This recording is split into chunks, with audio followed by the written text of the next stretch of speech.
Greetings, Berkshire County, and thank you for joining us for the iBerkshires TV Roundtable. Joined by Markel Shea and the head honcho, the second head honcho. Tammy Daniels. Tammy Daniels.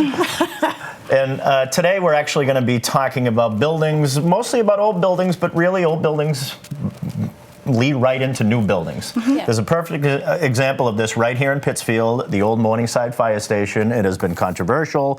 I've gone and actually walked around it just out of curiosity. It's in a state of disrepair, but there's a lot of stuff surrounding the building as far as somebody going to buy it, somebody going to redevelop it, who's it going to be. You've kind of been following this, Tammy. Yeah, we've written a number of stories on this. It's been out for a request for proposals. I mean, it's owned by the city. It hasn't been used actively in almost 50 years. They were using it for storage. It's been empty for a very long time.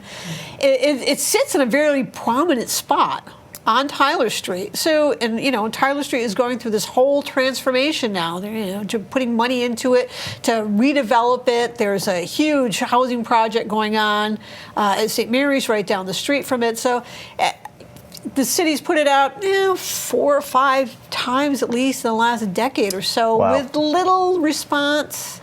The last one that came in, I think only one response for it, and part of it is because it needs a lot of work. I mean, I think, when you're looking at an old building, any old building can be restored if you have the money and the time and the expertise. Yeah. And, you got to find somebody who's willing to invest in it. Right. I know that oh no, that's okay. One of my, I'm all for history and reading about history and learning about history. An old building doesn't make it historic. Years don't necessarily make a building historic. Once an old building starts costing you money, in my opinion, the best thing you can do is get rid of it. It is hard to get demolition funds just to knock down a building. You're supposed to have something right behind it to a shovel-ready project if you want to get money from the state to knock a building down. Leading into new buildings, Williamstown's own Markel Shea, they just built a brand new police station in Williamstown. Right, which is exactly what I was just thinking of when we were talking about this. Which was a renovation of an old building. Right, really. exactly. Yeah. So, I mean, we see it spreading across the county even, I think. So maybe even taking the lead of what Williamstown is doing. And I know even other towns have talked about redoing their police stations, not only just the fire station in Pittsfield, but other towns as well, too. And Williamstown is in a good position to take the lead. Quite frankly, they are healthier than most communities financially. Yes. Building the new police station, I can't imagine how many problems that solved with space for everybody. We just interviewed Officer Derby in here. He has from Pittsfield Police Department. From Pittsfield Police Department. He has 100 things. Just the amount of storage they need, the amount of parking they need for police nowadays is incredible. North Adams needs a new police station. Oh, yeah. There's a difference between could use a new police station. They need a new police station. Both Pittsfield and North Adams have been advocating for a new police station for at least a decade or more. Pittsfield recently was able to get some money to start a feasibility study, to start looking about where they could have theirs. Theirs is in the old, in fact, if you go, I think it says welfare on the top of it. It was like the old social services building right across from where City Hall is. It wasn't even made to be a police station. No, it wasn't made to be a police station at all. They just got put in there.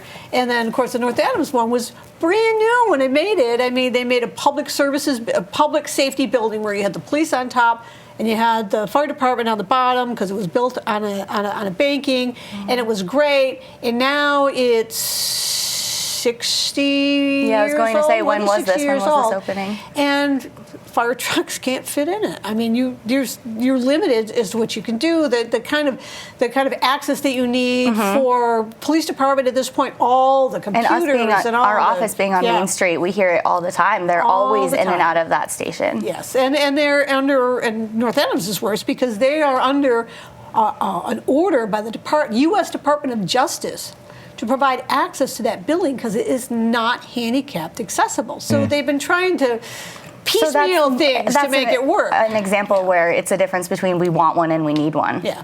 Oh, yeah. North Adams definitely needs one. But the thing is, again, we have all these old buildings, and what do you do with them?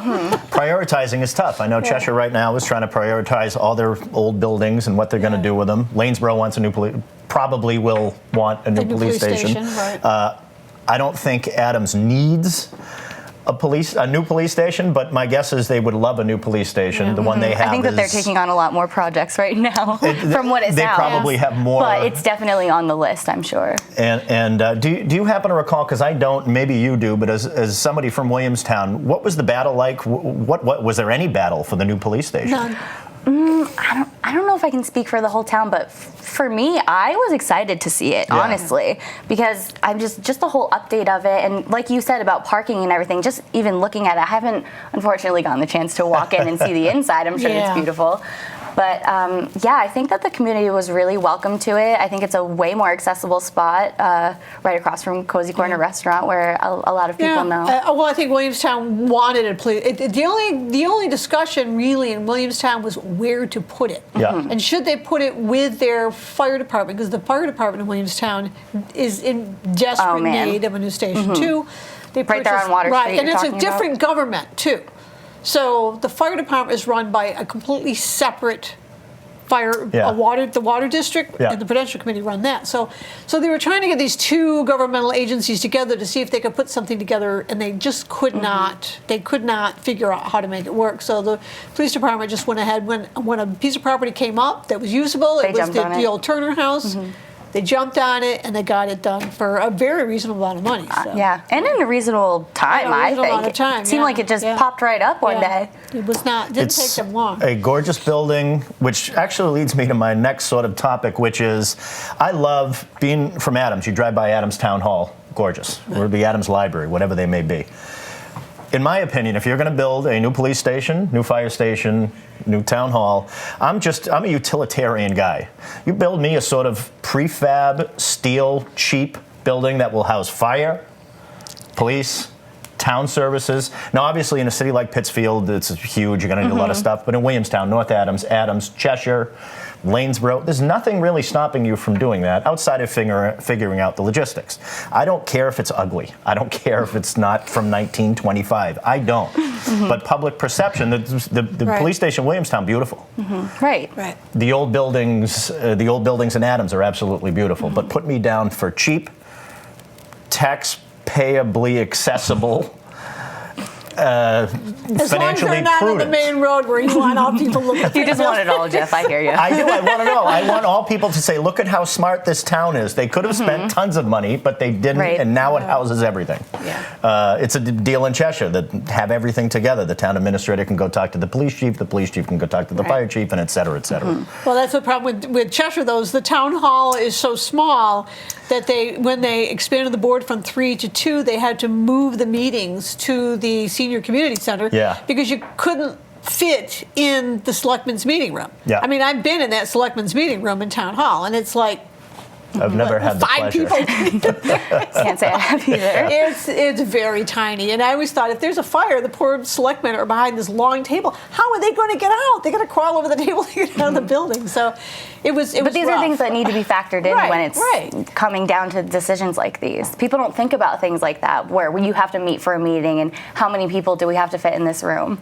I think that's exactly like right. What you were saying. You take a building because it's available, and you go, well, we don't have to spend a lot of money, instead of sort of building to suit your needs, which in 50 years you're going to have to replace the building anyway, so you probably don't, what do you need now, and hopefully that lasts for most of the lifespan of the building.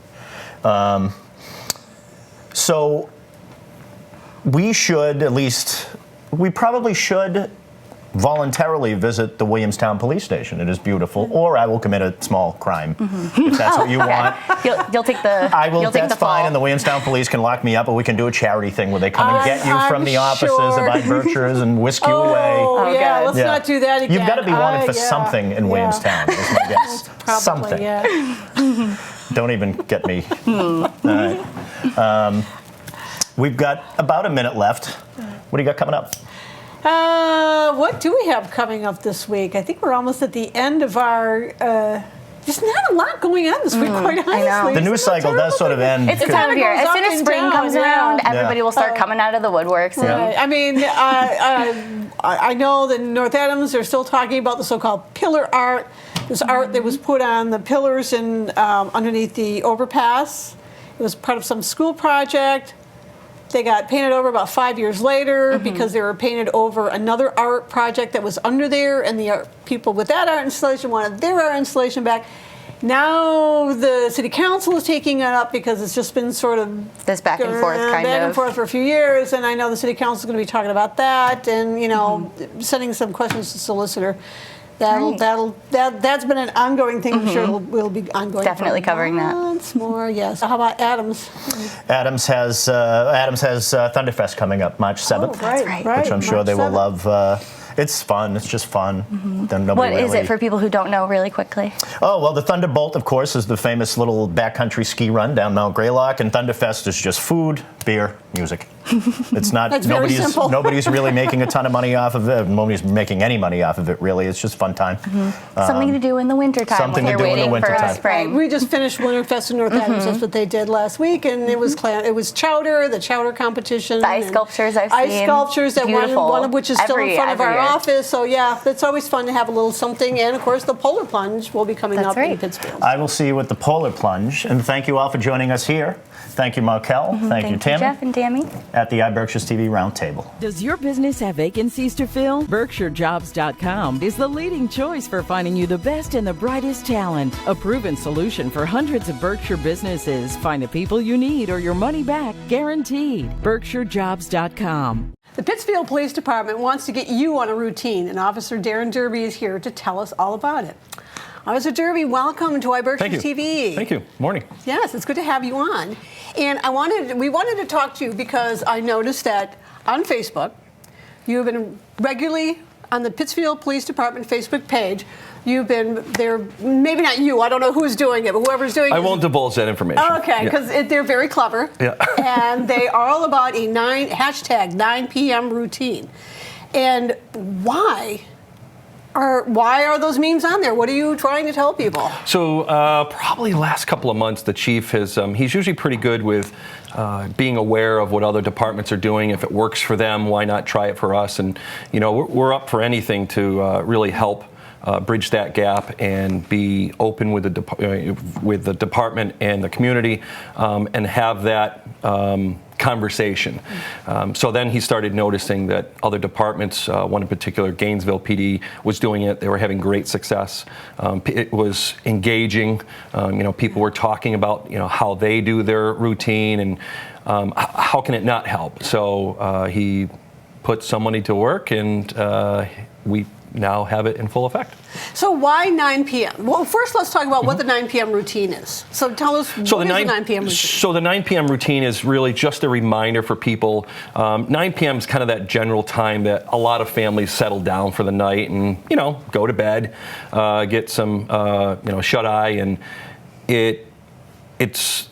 We didn't invent the 9 p.m. time itself, but we just noticed that other departments have gone with that. And when you have a hashtag 9 p.m. routine that started somewhere else and it's kind of taken off, why reinvent it, right? Why change it? So really it's informing people and kind of reminding, because that is the time a lot of people are on social media as well, and we can see that by our analytics as well as other departments. So you're looking for that prime time. 7 o'clock, people are still eating. 8 o'clock, kids are still up for the most part, but then it's the adults that start getting on around 9, 10 o'clock. And it just reminds people, hey, lock your doors. It seems simple, but a lot of us, we get into that routine and monotony of, okay, whatever, you think it's second nature, but then other things come into play and you forget to do a lot of those. Lock your doors, lock your windows, lock your cars, leave a light on outside, Well, I think, is it partly because a lot of crime is just happenstance? People go by, your car is unlocked, you've got change, people can just grab things out of your car. Yeah, I mean, they're opportunists, right? Yeah, I mean, they're just, crimes, right. So, yes, people will come back at us and say, well, my car was broken into, but they smashed my window because my car was locked. Well, it happens, sure, but that's like on a rare occasion. And if they're smashing your window, that's because there's something that's really, usually, right? Really enticing in there. Could be a laptop, and they're, I can't go into really give specifics because I don't have the actual numbers of the people that are breaking into cars, what they're doing with those items, but I can tell you the trend is normally they're trading that in for something. They're looking for a quick buck. They're not using it themselves. Right. And by the time you realize it, it's likely already gone. You know, they have, you know, even though Apple is, they say is impenetrable, right? So, or unimpenetrable. So it is. There are criminals who know how to do this, and they're willing to pay big dollar for a lot of these items. But hopefully, by just that constant reminder of people, they get back into that simple routine. Don't become a victim. Yeah. Well, and it also helps to check, because I don't want to say who it was, but a friend of mine, his son thought he closed the door in the kitchen, and it came open, because sometimes old buildings, wind can open your doors, and somebody just reached in and grabbed his girlfriend's pocketbook off the table because it was right by the door. And we've had those as well. And again, you know, you think something can't happen, it likely will or already has in somebody that you know. So we're just looking to prevent just even a small fraction of that. A lot of our job is spent on being reactive. So it's only going to benefit everybody, both sides, if we're kind of proactive and getting ahead of everything, you know. So warm weather is coming, whether we believe it or not, and people start to just become complacent. You know, they're sick of winter, they want to get out, and their mind is racing doing other things while they're forgetting the most important things. So everybody, make sure you lock your doors to the 9 p.m. routine, and the Pittsfield Police Department will be reminding you, at least for a while. For a while, yeah. We'll see how long that the person or the department can keep it up. Yeah, because they are very clever little memes. I think the one was Arya from Game of Thrones. Yeah. Came up, and I'm like, okay, now I have to talk. Well, and again, you know, if we just used regular words, you know, people don't understand. But the percentage goes up obviously much higher when there's pictures involved, no matter what age group, right? It keeps you kind of interested in what's this about. So. Right. So get into a routine and start locking your doors at 9 p.m. or earlier if you want to. So and so you talked about proactive. So can you think any other things the department is doing? I mean, I know you have a radio show, right? Yeah. So 9 o'clock every Friday morning. I think we've only missed one, and we've done it for like the last 3 months. I think we're at it. And again, it's something that the department used to have a program called Behind the Badge, and I remember that before I was on, and it was to me it was pretty cool just listening to what the cops had to say, you know, when I was younger. So the chief said, hey, you know, we got to bring this back, and lo and behold, after some lengthy meetings and conversations, we just said, okay, let's just go for it. For the most part, it's been extremely successful. You know, unfortunately, we don't know how many listeners are out there, but we know when people call and say, hey, listen, you know, I listen to your show on the internet and I live in Boston. So it's good to know that there are people that are interested. And as long as we have people interested, we'll be willing to kind of keep going out there, you know. So it's finding material that keeps people, you know, listening is really. You want to have interesting guests like you on your show. Well, now, but you know, I mean, last week we had the mayor. We are working towards getting the district attorney Harrington on there as well to talk some law enforcement related stuff. But you know, we are looking at community members. We are looking at community organizations that obviously help us as partners in the community, and it's only beneficial to them and us that we get them on there, so people are aware that, hey, if you're looking for this type of help, or these are the people that help us in the community, let's give them some kudos and recognition. So, yeah. All right, that's great. And we have a minute or so, and I just wanted to get that in because I know the law enforcement torch run Polar Plunge is coming up. Listen, you are the first one that I think that actually spit that out without going, law enforcement. Yes, so it's the LETR. Yeah. We've been covering it for a long time. Yes, you have. Yes, you have. The iBerkshires has been there. Yes. So it's the Polar Plunge is coming up, and we changed venues last year to Bosque. Right. It was extremely successful. This year it's going to be at the end of March. I want to say it's a Saturday, Sunday. The dates aren't there, so I don't want to throw dates out there. But we'll have the day here. So it's a Saturday, Sunday, and we have our 24-hour plunge where people will be plunging 24 hours for, you know, from starting Saturday at noon and ending Sunday at 11 a.m. I'm thinking of nominating one of our correspondents, Jeff, to do it. He's planning on being there. And that's a nod that he's going to jump in. Is that the nod? Oh, once. Oh, yeah. Man. So see, we have a chicken coop for people like you. Don't worry. All right, so we'll be looking forward to that. Yeah. And I want to thank you for being on. I appreciate it, And yeah. I want to tell everybody, don't forget your 9 p.m. routine. 9 p.m. at night, make sure you're locked up. At 9 a.m. on Fridays, listen to the Pittsfield Yeah, Police Department on WTBR FM. Soon we will hopefully be on the local access at the same time. So That's great. Yeah, looking forward to it. Thank you so much for Hey, being you're welcome. with us. Thank you. Appreciate it. Thank you. Does your business have vacancies to fill? BerkshireJobs.com is the leading choice for finding you the best and the brightest talent. A proven solution for hundreds of Berkshire businesses. Find the people you need or your money back, guaranteed. BerkshireJobs.com. Greetings, Berkshire County, and thank you for joining us here on iBerkshires TV. As you can see, we have a return guest on, and one of my favorite people and one of my favorite institutions, Bob Fraser from MountainOne. You're actually our second, the only other person we've had on twice, Mayor of Pittsfield.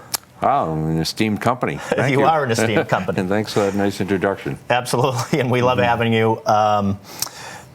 We were actually talking off air a little bit, and I was asking you what MountainOne is involved in, and you said it might be easier to ask what we're not involved in, which I love to hear. But one of the things that you work closely with, LETR out of North Adams. Sure.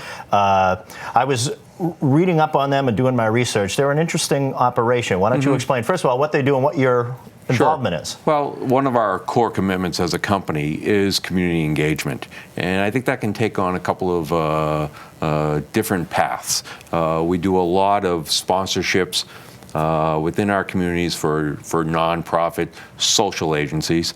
But over the last couple of years, we've added to our budget to invest, especially here in Berkshire County, in organizations that are driving innovation and an entrepreneurial spirit that would result in the creation of new companies, more jobs within this area, and diversify the mix away from a reliance on tourism and cultural centers. We have partnered up with LETR in the past as a supporter of the company by various sponsorships, donations. Last year, we were their primary and lead sponsor for their Innovation Summit. That's great. Which, if anyone attended over at Williams Inn, you heard about some great stories of companies that are in the formation, past the formation stage, and really gaining traction as new industries within Berkshire County. And LETR works on a couple of different paths, internships. Yep. And we hire a number of interns from LETR during the summer, and those folks have been a valuable resource for us for special projects that we've been working on internally. Their space for incubation of companies and providing the resources and the mentors for young companies moving past the idea stage to some formation and development. And where most recently our board has approved a six-figure investment in LETR's upcoming venture fund. They have a new fund. I know they've raised millions of dollars already for startups, and you can talk about, it's hard to put a number on the jobs. Let's say a couple hundred that they've just created. These are real hard Berkshire County jobs, but they're coming out with a new fund that you're involved in. Right, and our board has approved it. It still needs approval from the Commissioner of Banks, but I see that forthcoming shortly. And again, it's a commitment to create an environment of entrepreneurialism. Whether or not you're being funded by LETR or not, I think it's important that there are to see the byproducts of companies sprouting out. You look at all the, as an example, the companies that moved into the NORAD mill. Yeah, that's a great example. Yeah, and the ideas that are being generated by these young companies, and we feel it's very important to support those companies. Not only through our financial commitment to a LETR, but also designing products, banking products that can meet their needs, and that's a key initiative for our banking group to develop a product that would serve the needs of a young company. And we'll be rolling that out in the next couple of months. And I actually think that's really important because we sit here and we talk about all the great things that MountainOne does. But business and community service, they don't have to be mutually exclusive. This also, you guys are in business to do business. And on one hand, you're helping, but you're also creating a new sort of customer base. And it's what's going to keep you here and allow you to still do great community service things. Well, and it's an innovative way to think of it. Yeah, developing that new customer base is critically important for us. Community banks are dealing with the challenge of an aging population and aging customer base. And it's not just us, it's the community bank industry. And we need to be more creative as to how we develop relationships with this next generation, diversify our customer mix so that we're not reliant on any concentration of customers. And it's also about the greater good. We thrive when our communities thrive.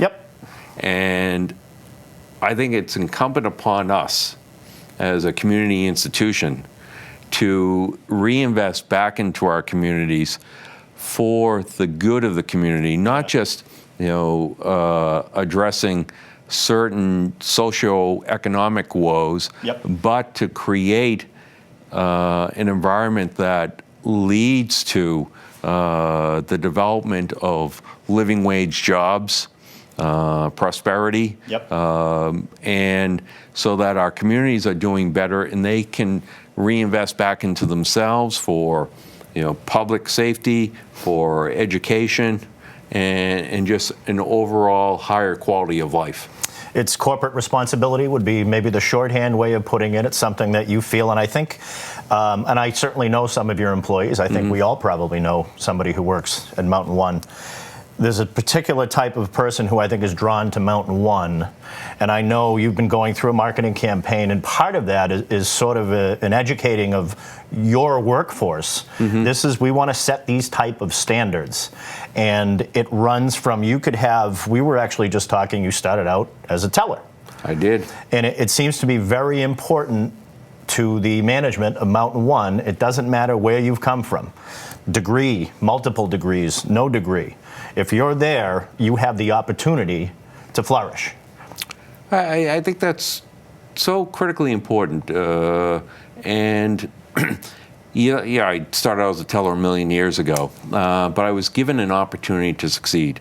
And that's the environment we want to provide for our employees.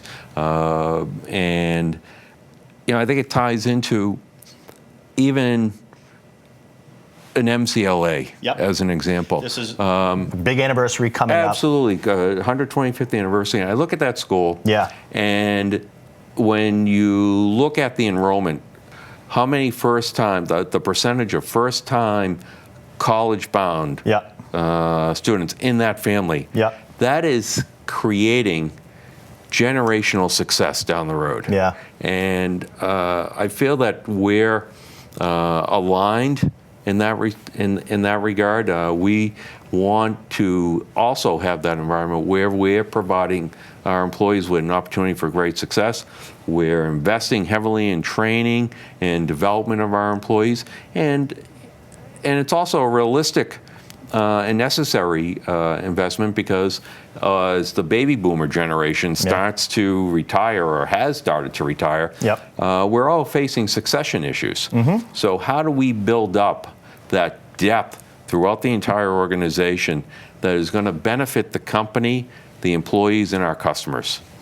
And by the way, what you were a teller, a self-admitted, not a good one. I was fair to middling. Fair to middling teller, and you're sitting here with us now. I actually used to tell people I was the guy inside the ATM. And you all these interviews could be longer, especially with Bob, especially with you and other guests we've had. We've got about 30 seconds, a minute left. You also get involved with Hillcrest with that amazing golf tournament they throw that they raise a ridiculous amount of money. What a wonderful job they do in Yeah. our community and taking care of so many people. Yeah. Just absolutely love being aligned with them and supporting them. If there's a way, anybody interested, you can find it on the Hillcrest website and probably MountainOne as well. It's a Yep. I've actually been lucky enough to play in it. It's an incredible day, and they raise an amazing amount of money in Hillcrest. If you don't know what Hillcrest does, check them out. And if you don't know what MountainOne does, if you've seen their billboards, it's investing, it's banking, it's insurance. It's a full-service local bank. Right. We like to think of ourselves as a community bank that offers all the services that an individual or a business would need. This is why he's the CEO, because he can put things succinctly that I cannot. Bob, it's always great to see you. Jeff, my pleasure. Thank you so much. Thank you so much. Bob Fraser, CEO of MountainOne, our sponsor for this week's show and one of our favorite people. Thank you for joining us on iBerkshires TV. Please come back. Thank you to our viewers for watching this week's episode of iBerkshires TV, as well as to our special guests and to our sponsor of this week's episode, MountainOne. Be sure to like our Facebook page as well as subscribe to our YouTube. We'll see you on the next one.